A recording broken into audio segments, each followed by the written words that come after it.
And then, friends, I hope this is encouragement and strength to any fear or worry or anxiety that sits inside of our hearts. God's grace secures our future hope. Waiting for the blessed hope of the appearing of the glory of our great God and Savior, Jesus Christ. Through it all, this is what we do by the grace of God.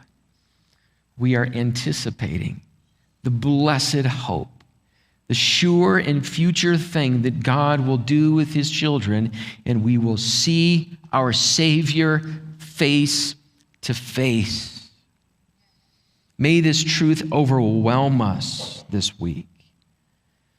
The follower of Jesus Christ looks forward to the day when Christ will appear and we will see him in all of his glory and be with him forever.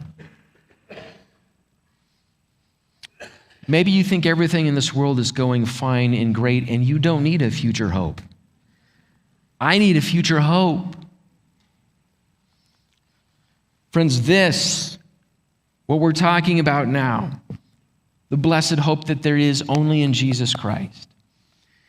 What the grace of God does, preparing us for that and leading us to that point, this is the final answer to the human condition. This is the final answer to the human condition. Friends, paradise exists, but it's not on this earth, and it will never be created by human power. It only happens in the presence of Jesus Christ. A life that is free from sin and death, a life that is free from pain and loss, can only be found in Christ in his eternity. The only justice that there is in this world in the end is secured by the holiness, the righteousness, and the power of God. Our hope is in Jesus Christ.